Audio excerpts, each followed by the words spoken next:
To the point, apa maksud Bapak? Oke, to the point. Maksud Anda seperti itu, mengapa mengatakan nabi kami seperti itu?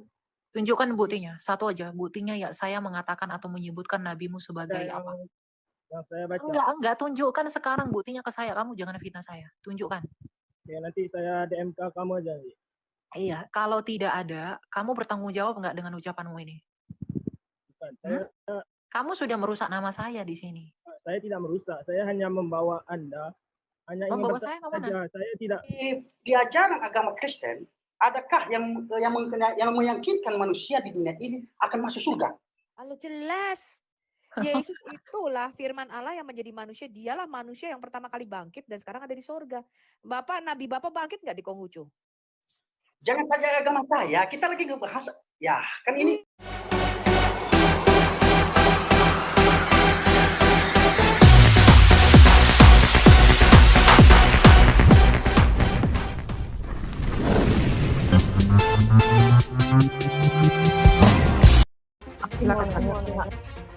Aku Kristen dari kecil, terus udah 3 tahun ini aku mualaf, Kak.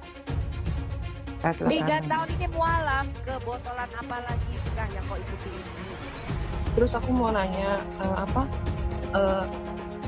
aku udah mulai mau mengikuti Yesus, apakah kalimat syahadat yang aku ucapkan itu masih berkuasa atas diri aku, Kak?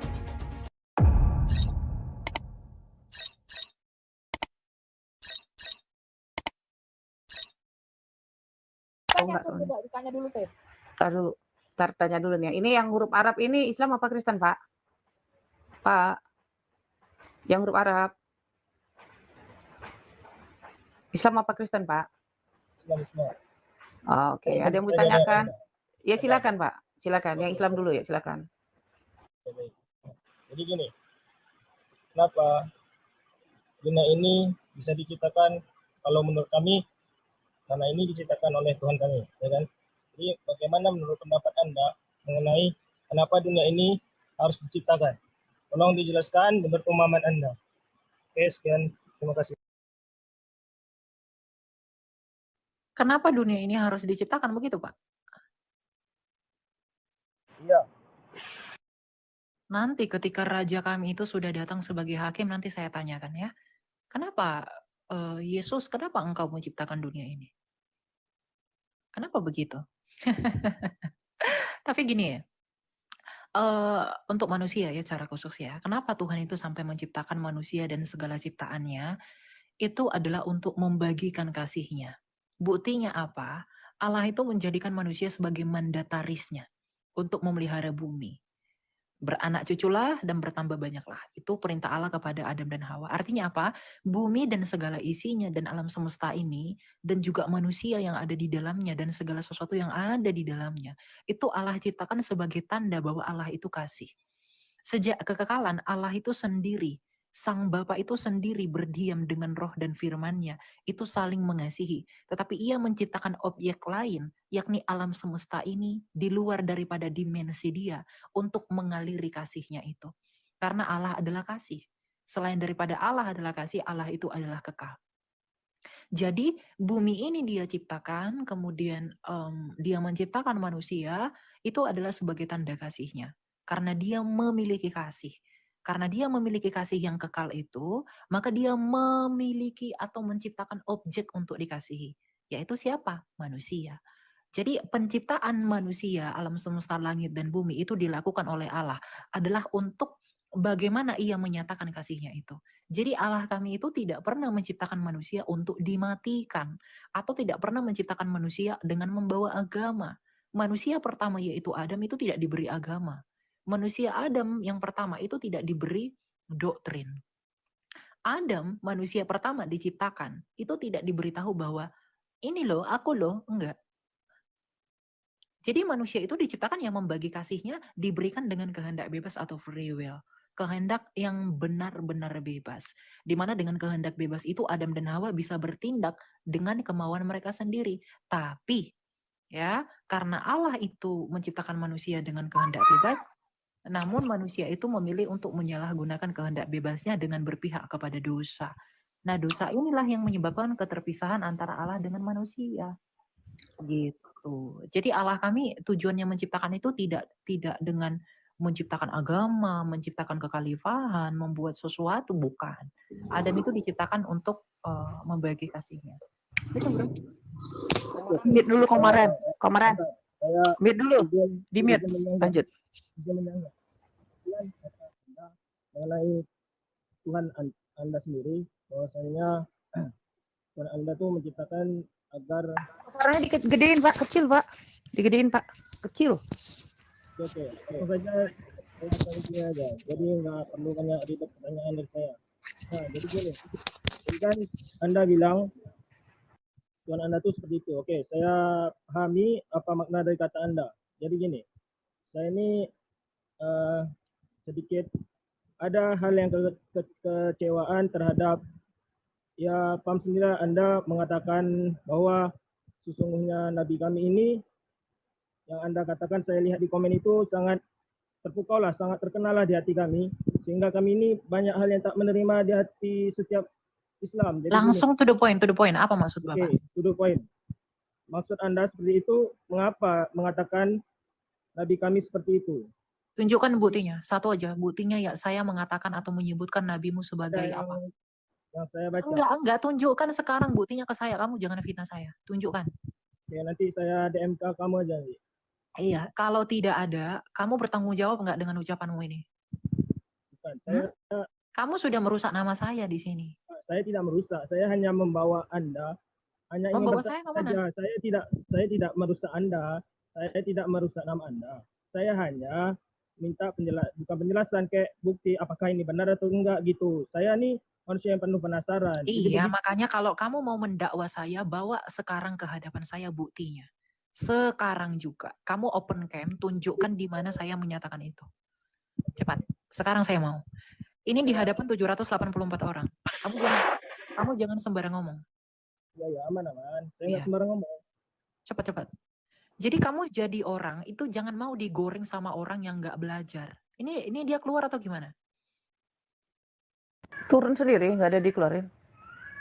Mental koneksi kali. Buktikan aja saya. Nggak ada di kick ya. Lanjut. Enggak, biar aja. Halo, assalamualaikum. Ya, Ini silakan Pak. siapa nih yang ngomong? Ini bentar dulu nih, satu-satu antri. Ya. Aku mau nanya ke Komaran antri, kalau nggak antri turun. Bukan kamu yang ini, banyak nih yang duluan naik dari kamu tadi. Oh Bentar iya. dulu ya. Di mute dulu. Nggak tertib, kalau nggak gitu nggak tertib orang ini, karena kecil. Ina silakan. Ina Kristen Islam. Shalom. Ina. Nggak nyaut saya turunkan ya, karena ini udah dipanggil beberapa kali nih. Niel silakan Niel. Satu. Nggak jadi.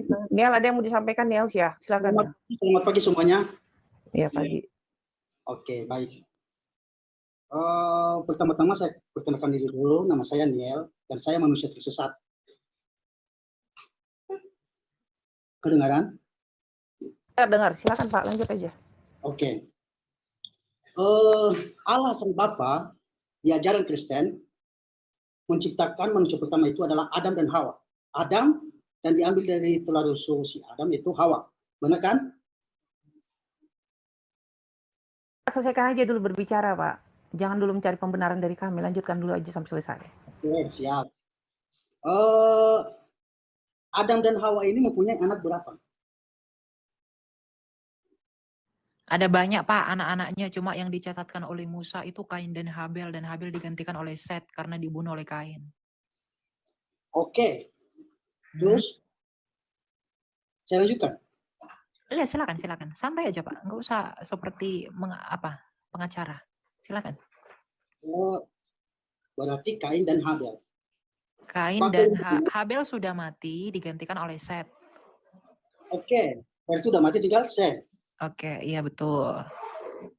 Bagaimana manusia bisa hidup di dunia ini sedangkan yang ada cuma 3 orang, Adam dan Hawa dan Baca dulu, baca dulu Kejadian 5 bahwa Adam memperanakkan anak laki-laki dan anak-anak perempuan.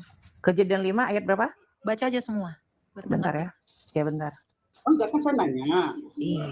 Iya, sabar dulu Wah, Bapak. Adam dan Hawa di Alkitab kami itu anaknya banyak, tapi tidak semuanya dicatat sama Musa. Hanya yang penting-penting aja, karena Alkitab bukan buku sensus. Baca Perjanjian 5, Pak. Nih saya baca nih. Adam dan Hawa memperanakan banyak anak laki-laki dan perempuan. Oh, Ini dibaca nih. Dibaca nggak nih? Oh, udah. Lanjut. Udah kan ya Pak itu? oke. Ya, kita Lalu, kan di sini cuma cari tahu ya kan. Bukan iya, dari kita. ada. Jadi Adam dan Hawa itu awal yang dicatatkan oleh Musa ya, yaitu Kain dan Habel. Tapi Habel ini kemudian digantikan posisinya oleh Set karena karena Habel itu telah mati dibunuh oleh Kain. Nah, kemudian Set ini menikah dengan anak-anak perempuan Adam lainnya. Kain menikah dengan Naamah. Naamah itu adalah perempuan yang sangat cantik di Alkitab. Nah, kemudian anak-anaknya Kain dari Naamah dan anak-anaknya Set itu kawin campur. Kemudian lahirlah anak-anak Nefilim. Nefilim itu adalah anak-anak yang jatuh dalam dosa. Jadi semuanya jadi bercampur baur.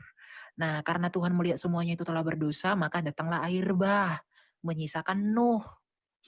Nah, Nuh ini kemudian memiliki 3 anak. Aduh, diam dulu sih Bapak, diam dulu Bapak. Kemudian Nuh ini punya 3 anak, ya. Ada Sem, ada Ham, ada Yafet. Nah, Sem ini memperanakkan, Sem, Ham, dan Yafet ini kemudian menggenealogikan bangsa-bangsa. Sem itu untuk orang-orang Timur Tengah, Ham itu untuk orang Mesir dan Afrika, Yafet itu untuk orang-orang Asia dan Eropa. Hanya Alkitab satu-satunya di dunia, kitab suci yang berbicara tentang genealogi bangsa-bangsa. Nggak ada yang lainnya. Hanya Alkitab. Itu fakta yang tidak bisa dibantah. Hanya Alkitab yang menjabarkan genealogi bangsa-bangsa dari sejak Adam secara detail sampai kepada Nuh. Gitu. Jadi ada urutannya, Pak. Dari Adam, kemudian Kain Habel, Habel mati diganti Set, kemudian anak-anak Kain, Kain menikah dengan anak perempuan Adam, dengan Naamah ya, kemudian Set juga menikah lagi dengan anak perempuan Adam yang lain, kawin campur, lahirlah semua orang berdosa. Nah, orang berdosa itu kemudian jahat di mata Tuhan semuanya, kemudian tinggal Nuh sebagai orang benar, maka semuanya di bumi hanguskan dengan peristiwa air bah. Nuh memperanakkan 3 anak, ada Sem, Ham, dan Yafet. Sem memperanakkan orang-orang di Timur Tengah, Ham itu memperanakkan orang-orang Mesir dan Afrika, Yafet itu orang-orang Asia dan orang-orang Eropa. Gitu, Pak. Oke, berarti Adam dan Hawa ini mempunyai banyak anak ya? Iya, betul. Itu mereka saling nikah. Iya, saling menikah. Perkawinan saudara itu incest. Iya, perkawinan saudara. Iya, betul. Makanya mereka jatuh ke dosa. Iya, perkawinan saudara. Saat itu perkawinan saudara itu tidak masalah, Pak. Hawa aja diambil dari tulang rusuk Adam, artinya Hawa pun dari darah Adam. Tapi tetap kok dinikahi oleh Adam. Kawin. Jadi nggak masalah. Pernikahan saudara itu nggak masalah? Perkawinan saudara tidak masalah. Hawa aja dari Adam loh, Pak. Dari darah Adam. Kan Hawa diciptakan dari tulang rusuknya Adam. Dari Adam juga diambil. Berarti sekarang di ajaran Kristen itu dipersilakan nikah saudara? Ya enggak boleh, karena itu sekarang moralnya sudah berbeda. Waktu itu ya Pak, DNA-nya manusia tidak seperti sekarang. Pernikahan itu tidak diperbolehkan ketika hukum Taurat turun pada zaman Musa di Imamat 18. Itu baru diatur ketika manusia jatuh ke dalam dosa, maka udah banyak penyakit turunan, kutuk itu masuk. Sehingga kalau kawin dengan orang yang sedara atau terlalu dekat hubungan sedaranya, itu akan terjadi terjadi penyakit turunan, ngerti ya? Kita ini memang Alkitab mengatakan di Kisah Rasul 17 ayat 26, seluruh manusia di bumi itu diciptakan hanya dari satu darah, darahnya Adam. Memang kita ini semua sedarah, Pak. Kalau Bapak merasa Bapak turunan monyet, ya itu deritamu, berarti kita berbeda spesies, ya. Tapi Alkitab mengatakan seluruh manusia di dunia ini satu darah, kecuali Yesus, karena Yesus tidak lahir dari hubungan biologis laki-laki dan perempuan, sehingga Yesus itu tidak mempunyai darah Adam. Satu-satunya yang di dalam tubuhnya itu tidak mempunyai darah Adam hanya Yesus. Walaupun dia lahir dalam rupa manusia, tapi dia nggak mempunyai darah dari Adam yang diturunkan dari Bapa. Ngerti ya Pak ya? Oke, ngerti. Oke, saya sudah ambil poin di sini. Berarti Yang tidak kena darah Adam itu cuma Yesus Kristus. Karena dia adalah firman dari Sang Bapa. Benar kan? Iya. Ini Bapak ini Kristen apa Islam sih? Kan saya udah bilang, saya manusia tersesat. Enggak, Bapak tuh Kristen apa Islam? Enggak jelas banget, heran gua malu. Enggak, saya Enggak, Pak, di KTP Bapak agamanya apa, Pak? Saya sudah bilang, saya manusia tersesat. Saya enggak beragama. Pak, Bapak punya KTP kan, Pak? Di KTP Bapak apa yang tertulis agamanya, Pak? Kalau saya banyak agama. Di KTP Bapak ya, di KTP tertulis 5 agama, Pak. Saya banyak agama. Enggak. Kita kan cuma di sini. Boleh enggak? Pak, gini, Pak. Pak, kami kan menghargai Bapak. Boleh nggak Bapak menghargai kami juga? Oke. Boleh nggak? Tolong jawab pertanyaan kami. Di KTP Bapak tertera agamanya apa, Pak? Silakan jawab. Kalau agama saya Konghucu. Di KTP Konghucu? Ya. Jangan berdusta ya. Oke, tapi ini saya tanya dulu, Pak. Ada berapa ritus Konghucu, Pak? Jangan tanya agama saya. Kan saya saya pengen tanya, memastikan aja. Ada berapa ritusnya, Pak? Bentar dulu. Saya mau konfirmasi aja. Ada berapa ritusnya? Tenang dulu. Kan Dia nggak usah begitu. Walaupun Konghucu enggak. Mungkin dia nggak Halo. praktek kali. Bapak cuma KTP doang kali Konghucu ya. Tapi enggak enggak. ya. KTP doang cuma. Ya, Iya, benar. Dia praktek, dia udah. Terlalu banyak yang begini tuh. Iya, benar.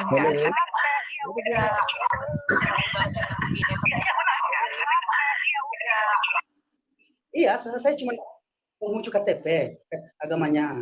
Nah, sekarang tadi banyak saya sudah ambil poin. Berarti yang tidak kena darah Adam dan Hawa itu cuma Yesus Kristus. Benar kan? Iya, betul. Oke. Di ajaran agama Kristen, adakah yang meyakinkan manusia di dunia ini akan masuk surga? Halo, jelas. Yesus itulah firman Allah yang menjadi manusia. Dialah manusia yang pertama kali bangkit dan sekarang ada di sorga. Nabi Bapak bangkit nggak di Konghucu? Jangan tanya agama saya. Kita lagi ngebahas. Ya, kan ini. Iya, Pak. Konghucu. Satu-satunya manusia yang pernah bangkit dari kematian siapa, saya tanya?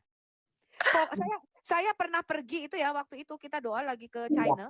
Saya itu pergi, sebentar Pak. Saya itu pergi ke kuburannya Konfusianisme. Dia punya anak tuh. Konfuce, anaknya kalau nggak salah Kong siapa gitu. Ada kuburannya semua, Pak. Kita ke kuburannya. Nah, kalau Kongguan, kalau cicitnya si Kongguan itu ada di Jawa, Pak, cicitnya. Kongfuse, Kong Sapa, Kongzi apa Kong Sapa gitu loh, gue lupa deh namanya. Kongguannya tuh ada di Indonesia, Pak. Tuh Bapak kalau lebaran kan beli tuh roti Kongguan, itu ngerti kan? Ah, itu keturunannya Kongfuse. Kongfuse mati, Pak. Kuburannya ada. Saya ke kuburannya waktu itu. Ibu lebih paham agama saya daripada saya. Paham lah. Bukan saya paham. Saya gimana tahu sih? Bapak ini lucu. Bapak ini lucu loh. Ya, kita ke tempat ibadah, Pak. Tempat ibadah Konghucu namanya apa, Pak? Dia Konghucu jadi-jadian ini. Konghucu jadi-jadian. Bapak selalu ibadah di suatu tempat namanya apa, Pak? Kongguan. Konghucu jadi-jadian dia, Konghucu. Iya, udah turun, Pak. Udah. Penipu nggak usah dilayani ya. Ini banyak yang lebih jujur kita ini. Silakan lanjut ini dengan siapa ya? Dengan silakan Pak DXX ya. Pak DXX Islam Kristen Pak. Dax. Boleh bertanya nggak? Bapak Islam Kristen Pak. Saya Islam. Silakan. Ini pertanyaannya. Sebelum Yesus disalib tuh kan berarti belum ada gereja gitu ya. Nah, karena jadi simbolnya gereja itu kan salib tuh. Iya enggak? Iya apa salah? Belum ada gereja karena arti gereja itu orang yang dipanggil keluar. Lalu bagaimana? Gedung gereja belum salib ada. yang nggak pakai simbol salib. Iya. Kristen mula-mula itu simbolnya ikan, Pak. Oh, namanya simbolnya ikan ya. Simbolnya ikan. Iya. Oh. Kristen itu simbolnya ikan. Terus? Jadi waktu di zamannya Yesus Kristus itu orang Kristen itu beribadahnya tetap di gereja juga ya? Sinagoga namanya, di sinagoga. Di tempat ibadahnya orang Yahudi. Pada waktu itu kita sampai tahun 135 sebelum pemberontakan Simon Bar Kokhba, semua orang Kristen beribadah di sinagog-sinagog. Kristen itu adalah bagian dari agama Yahudi, Pak. Karena kita orang Yahudi. Betul. Di namanya sinagog. sekte jalan lurus ya.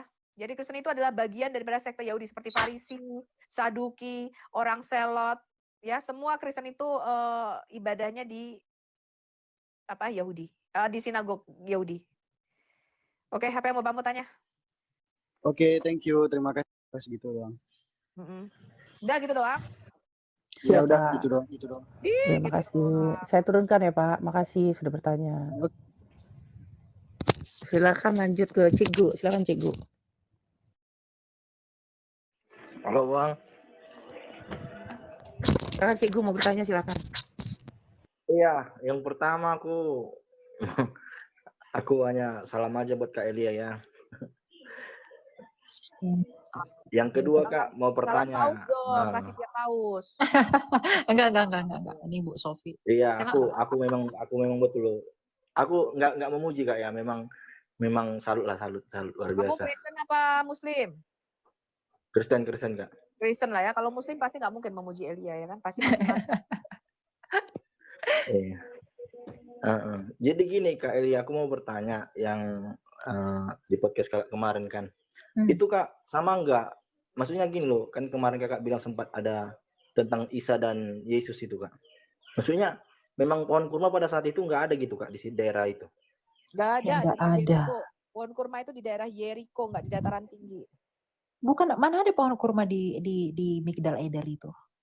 Ya bukan adanya di Jericho, pohon kurmanya. Iya, di Jericho yang ada, bukan di Migdal Eder. Aku kan bilang di Migdal Eder, Bethlehem Efrata.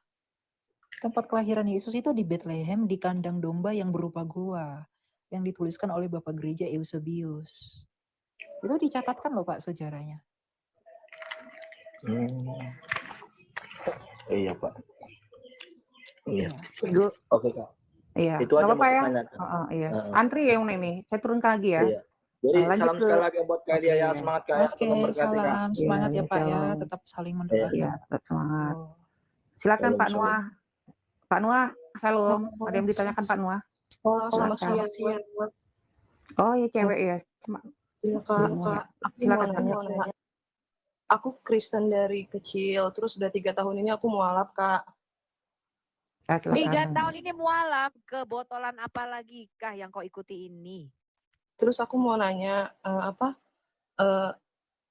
aku udah mulai mau mengikuti Yesus, apakah kalimat syahadat yang aku ucapkan itu masih berkuasa atas diri aku, Kak? Lu harus dibaptis 5 menit dalam air. Jadi aku harus dibaptis lagi, Kak? Ya, kalau aku jadi pendetamu, gua baptis, gua celupin lu 10 menit. Sejam lah Bu, minimal sejam. Minimal. 10 menit gua. Kebotolan apakah yang menyebabkan kau coba ceritakan sama bundamu ini, Sofia? Kan aku pacaran sama non muslim. Pacaran lagi, ini kebanyakan pacaran-pacaran ya, Ampun, Fit ya. kamu ya. Kamu ya, gara-gara itu apa namanya burung dalam sarung, kau tinggalkan Tuhan Yesus. Iya, kesalahan aku. Bucin nggak jelas nih Bu. Sekarang kamu masih sama orang itu? Masih. Aduh. Kamu tinggalkan, nggak ada di situ kehidupan yang kekal. Apa sih yang kamu cari di dunia ini? Hidup cuma berapa lama sih hidup ini? Dalam sekejap kaca metong. Iya kan? Ntar kamu dipoligami, baru deh. Ini ya orang-orangnya nanti dari poligami disakiti baru nanti Iya. Sekarang, jadi apa yang membuat kamu mau kembali sama Tuhan Yesus? Karena aku ngerasa setelah jujur aku nggak ngejelekin ya, tapi selama aku belajar tentang ya Islam, ya aku lebih nyaman sama Tuhan. Lebih hati aku ternyata cuman bisa nerima Tuhan aja, Kak. Apa yang kau pelajari tentang Islam? Sholat 5 waktu. Enggak, maksud aku, apa yang membuat kamu nggak nyaman ketika kamu belajar Islam? Karena kan ini Kak, suami aku bilang suami aku bilang katanya kalau misalnya Islam itu begini-begini, ajaran paling benar, bla bla bla gitu Kak, panjang lebar. Tapi aku nggak ngelihat itu di dalam diri suami aku gitu. Apa yang dia bilang nggak sesuai sama apa yang di ajaran agama dia bilang nggak sesuai sama diri dia. Kau baca Al-Quran nggak? Aku suka lihat-lihat di internet, soalnya aku nggak ngerti kalau Al-Quran yang suami aku punya. Emang sih ada terjemahannya, cuman saya jarang buka soalnya suami saya juga nggak pernah baca Al-Quran. Soalnya saya nggak pernah dituntun juga sih, Kak. Suami kamu aja botol, nggak pernah baca Al-Quran, nggak ngerti artinya. Ini orang botol menuntun orang botol, sama dengan orang buta menuntun orang buta. Bagaimana bisa? Nabinya aja nggak bisa baca. Sekarang kalau kamu sudah menikah dengan dia dan kamu sekarang mualaf, sekarang kamu mau kembali sama Tuhan Yesus. Terus apa yang bisa kita lakukan kalau udah terlanjur basah begini? Coba. Iya, maksudnya pertobatan itu masih ada nggak buat aku? Ada. Gini. Kalau kamu kan sudah pernah dalam Kristen, kamu sudah pernah mengecap kasih karunia itu. Tapi kamu kemudian meninggalkan kasih karunia itu dan beralih kepada ilah lain. Ya. Dan sekarang kamu mau kembali lagi. Artinya gini, kamu mau datang lagi kepada Tuhan, itu bukan hasil usahamu. Itu adalah Roh Kudus yang menarikmu kembali. Artinya Roh Kudus itu masih bekerja dan mau berkarya di dalam kamu. Kamu kalau kamu katakan tadi kamu tidak diajarin bla bla bla, ya udah nggak apa-apa. Itu yang lama. Itu kalau kamu mau meninggalkan, tinggalkan saja. Kalau kamu mau meninggalkan ya. Tapi kalau kemudian apakah masih ada pengampunan kepada saya? Masih ada. Ya, tapi kalau kamu sudah nanti menjadi Kristen, kamu jangan tinggalkan lagi. Menurut penulis surat Ibrani, kalau kamu 2 kali meninggalkan kasih karunia itu,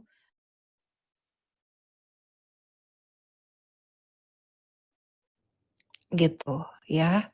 Nah, Hilang suaramu. Tadi suaranya hilang. ini ada nggak suaranya? Udah. Oke. Nah, jadi kamu datang ke gereja terdekat, atau mungkin nanti ke gereja terdekat dari kamu lah.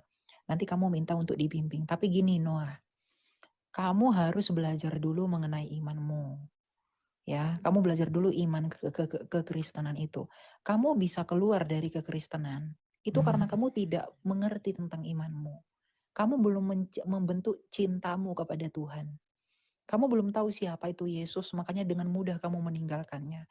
Seandainya kamu tahu betapa besarnya kasih Allah di dalam pribadi Kristus, kamu tidak akan mungkin mau meninggalkannya. Coba lihat para rasul. Mereka rela martir demi mempertahankan imannya. Coba lihat para murid. Coba lihat bapak-bapak gereja. Mereka rela mati demi mempertahankan imannya. Mereka tidak mau menyangkal Yesus hanya untuk imannya. Karena mereka tahu apa yang mereka imani dengan persis. Kamu pun harus begitu. Jadi kalau kamu memang sungguh-sungguh mau kembali kepada Allah, Tuhan masih membuka ampun. Kamu datang dan ingin tergerak kembali kepada Allah. Itu menjadi tanda bahwa kamu itu masih ada pengampunan. Gitu loh. Kamu masih memiliki pengampunan. Itu menjadi tanda bahwa Allah masih mengampuni kamu. Hatimu tergerak itu bukan hasil usahamu. Itu pekerjaan dan karya Tuhan. Artinya Tuhan rindu kamu kembali kepada Dia. Artinya Tuhan mau kamu kembali lagi kepada hadiratnya. Jadi datanglah tetapi belajarlah agar kamu tahu apa yang kamu percayai. Kalau kamu memang sungguh-sungguh ingin menjadi Kristen kembali, saya menawarkan pelayanan saya di ministry saya. Di ministry saya, nanti kamu akan saya bimbing di sana. Iya Bang? Oh udah. Oke, gitu ya. Ya, aku mau pergi dulu. Thank you. Thank you Bu Sofi. Kemana? Wah, bentar. Wah. Puji Tuhan. Itu aja ya Noah ya. Nanti saya ini ya. Iya Kak, makasih Kak. Oke, semangat selalu ya. Ini jangan dimarahin anaknya Bu Sofi, kasihan. Lu sentak Bu Sofi. Aduh, lanjut. Ya, sekarang yang harus kamu lakukan adalah kamu harus kembali membaca Alkitab. Ya, mau apa namanya nih? Nuah. Iya. Jangan tunggu nanti untuk kembali kepada Tuhan. Karena kita nggak tahu dalam sedetik apa yang akan terjadi. Semenit. Benar nggak Bu Sofi? Jangan tunggu nanti-nanti. Kalau kamu udah sadar ya itu karena tuntunan Roh Kudus, saya percaya seperti itu. Kamu sudah mengerti sekarang. Jangan Iya, tunggu nanti, jangan tunggu lama-lama. Iya, Kak, kalau aku nanya. kita sudah Ya teman-teman, itulah dia hambanya yang diurapi oleh Tuhan, dan kita sudah mendengarkan bagaimana dia menjawab dengan tegas, yaitu pertanyaan-pertanyaan tentang kebenaran Tuhan, dan ia memberi jawaban yang pas seturut dengan kebenaran Tuhan, dan sungguh luar biasa diurapi oleh Tuhan. Dan bagaimana saudara kita musliman yaitu bertanya tentang gereja, dan banyak lagi hal-hal yang sudah dijawab oleh hambanya atau saudara kita Elia ini, dan sungguh luar biasa diurapi oleh Tuhan dan dipakai oleh Tuhan, teman-teman. Dan ini akan semakin banyak orang-orang yang memiliki hati dan juga memiliki hikmat untuk menerangkan kebenaran Tuhan, dan akan semakin banyak dipakai oleh Tuhan untuk menyatakan dan menyampaikan kebenaran-kebenaran Tuhan, agar kebenaran Tuhan itu sampai kepada seluruh umat manusia. Dan inilah yang Tuhan mau, dan inilah yang Tuhan kehendaki, teman-teman, agar kebenaran dan Injil itu bisa sampai kepada suku bangsa.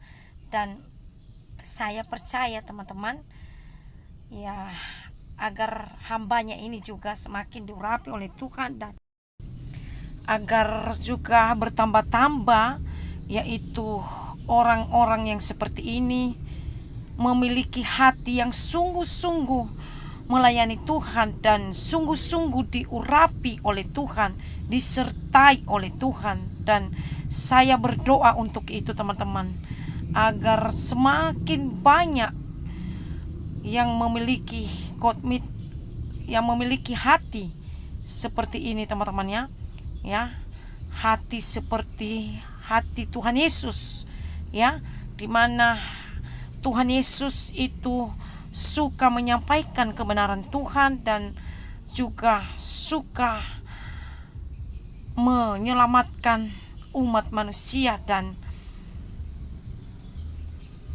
begitu juga yang terjadi kepada hamba-hambanya. Dan ini kerinduan kita, doa kita kepada Tuhan, dan kiranya juga Tuhan memberkati kita semuanya yang mendengarkan video ini, agar rohani kita semakin bertumbuh di dalam Tuhan, dan agar kita semakin mengasihi Tuhan Yesus. Jadi sampai sinilah, teman-teman, yang saya bisa bagikan. Tuhan Yesus memberkati kita semuanya. Shalom.